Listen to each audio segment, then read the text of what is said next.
Assalamualaikum warahmatullahi wabarakatuh. Selamat pagi menjelang siang semuanya. Tak lupa yang saya hormati kepada Ibu Susanti Valpriselegi, MPD, selagi dosen, pembimbing, dan teman-teman semuanya.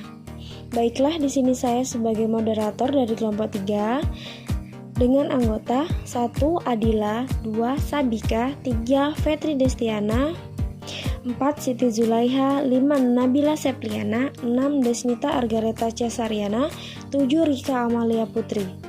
Dan saya sendiri, Wafik Nur Azizah. Di sini kami akan membahas mengenai teori belajar konstruktivistik.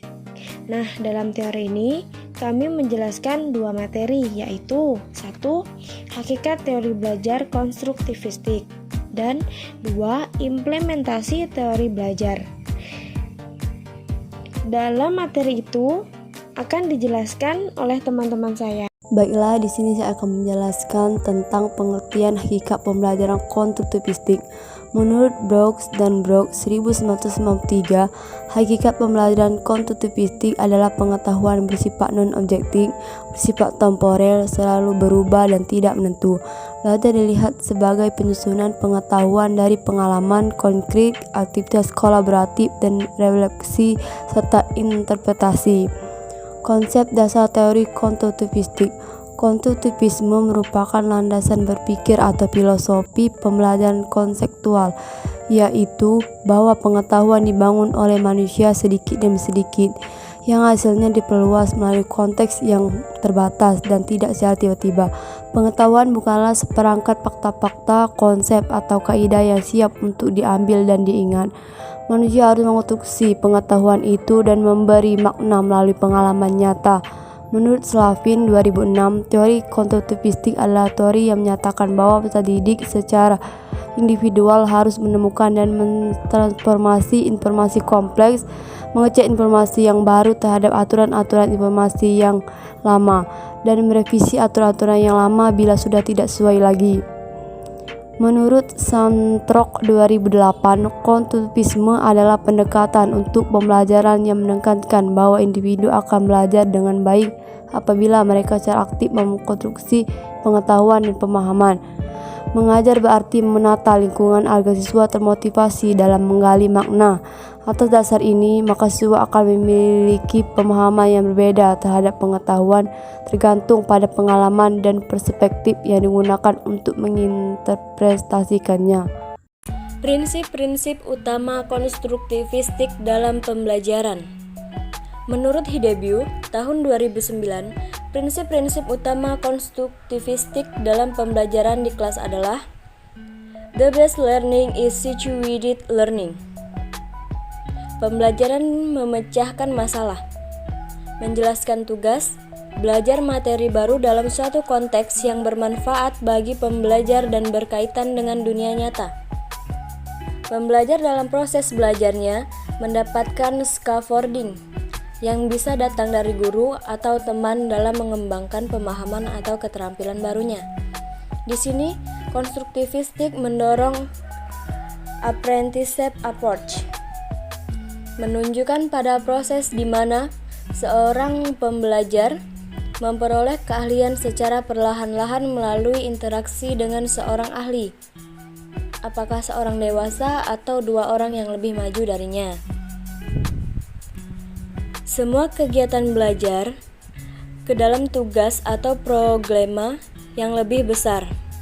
Tujuannya agar pembelajar dapat melihat relevansi tujuan belajarnya yang spesifik dan kaitannya dengan tugas yang lebih besar dan kompleks, sehingga kelak mereka dapat berfungsi lebih efektif dalam kehidupan nyata. Membantu pembelajaran dalam mengembangkan rasa memiliki atas semua masalah dan tugasnya. Jadi bukan sekedar lulus tes. Selanjutnya, mendesain tugas yang autentik. Membuat tugas-tugas yang menantang kognitif siswa dalam belajar sains, misalnya seperti layaknya ilmuwan. Problem atau tugas bisa dinego dengan pembelajar agar sesuai dengan tuntutan kognitif dan dapat mendorong rasa memiliki. Mendesain tugas dan lingkungan belajar yang merefleksikan kompleksitas lingkungan yang kelak pembelajar diharapkan berfungsi di dalamnya. Memberi kesempatan bagi pembelajar untuk memiliki dan menemukan proses mendapatkan solusi. Mendesain lingkungan pembelajar yang mendukung dan menentang pemikiran pembelajar. Di sini, guru bertindak sebagai konsultan atau pelatih sesuai dengan konsep scaffolding and zone of proximal development dari Vygotsky. Selain prinsip di atas, ada beberapa hal yang harus diperhatikan dalam proses pembelajaran konstruktivistik, yaitu pertama, mengutamakan pembelajaran yang bersifat nyata dalam konteks yang relevan. Kedua, mengutamakan proses. Ketiga, menanamkan pembelajaran dalam konteks pengalaman sosial. Dan yang terakhir, pembelajaran dilakukan dalam upaya mengkonstruksi pengalaman. Baiklah, saya Sabika akan melanjutkan menjelaskan materi tentang implementasi belajar konstruktivistik di kelas. Konstruktivisme adalah proses membangun atau menyusun pengetahuan baru dalam struktur kognitif siswa berdasarkan pengalaman. Pengetahuan itu terbentuk bukan dari objek semata, akan tetapi juga dari kemampuan individu sebagai subjek yang menangkap setiap objek yang diamatinya. Berbeda dengan aliran behavioristik yang memahami hakikat belajar sebagai kegiatan yang bersifat mekanistik antara stimulus-respon, konstruktivisme lebih memahami belajar sebagai kegiatan manusia membangun atau menciptakan pengetahuan dengan memberi makna pada pengetahuannya sesuai dengan pengalamannya.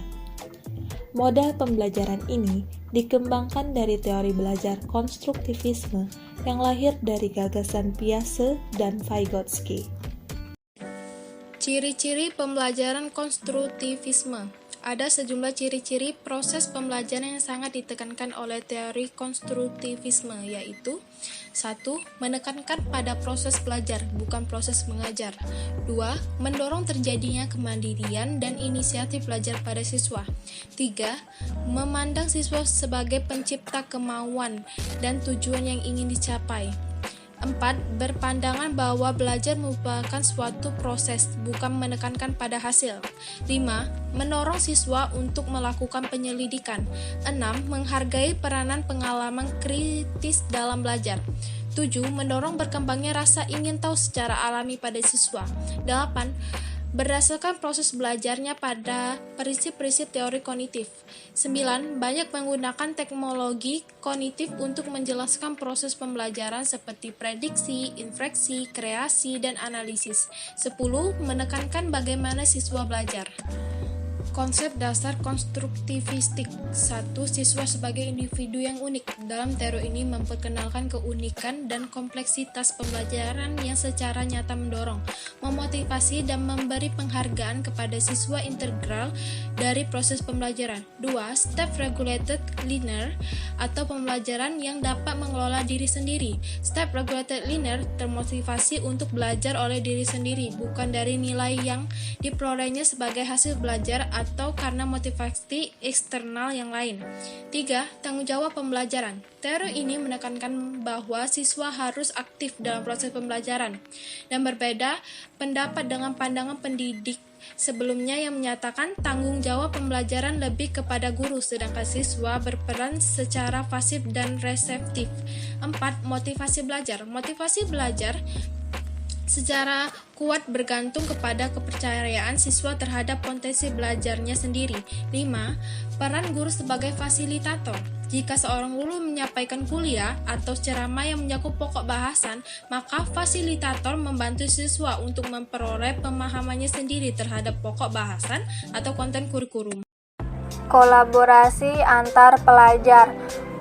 Pembelajaran dengan keterampilan dan latar belakang yang berbeda diakomodasi untuk melakukan kolaborasi dalam penyelesaian tugas dan diskusi-diskusi agar mencapai pemahaman yang sama tentang kebenaran dalam suatu wilayah bahasa yang spesifik. Proses top-down. Dalam proses ini, siswa diperkenalkan dulu dengan masalah-masalah yang kompleks untuk dipecahkan dengan bantuan guru, menemukan keterampilan-keterampilan dasar yang diperlukan untuk memecahkan masalah seperti itu. Model pembelajaran konstruktivisme. Salah satu contoh yang disarankan adalah memulai apa yang menurut siswa hal yang biasa. Padahal sesungguhnya tidak demikian. Perlu diupayakan terjadinya situasi konflik pada struktur kognitif siswa. Contohnya, mengenai cicak atau cacing tanah. Mereka menduga cicak atau cacing tanah hanya satu macam, padahal keduanya terdiri lebih dari satu genus atau bukan hanya beberapa spesies. Baiklah, saya Desnita Argareta Cesariana akan menjelaskan materi terakhir dari kelompok kami, yaitu peranan atau implementasi teori konstruktivisme di kelas.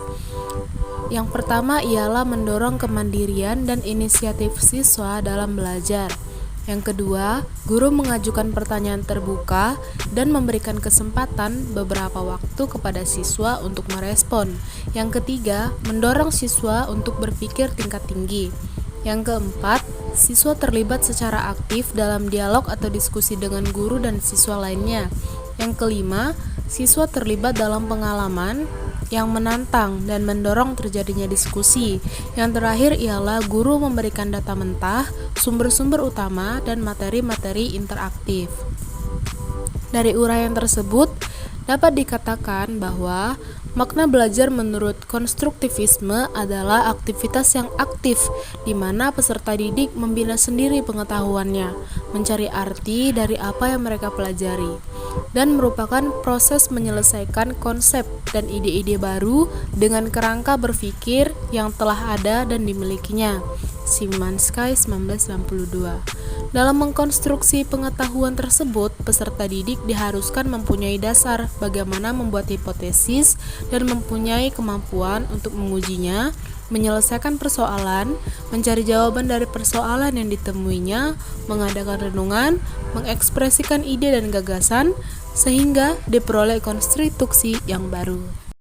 Baiklah, demikian hasil presentasi dari kelompok kami. Jika banyak kesalahan, saya minta maaf. Dan kepada Allah saya mohon ampun. Saya akhiri. Wabillahi taufiq wal hidayah. Wassalamualaikum warahmatullahi wabarakatuh.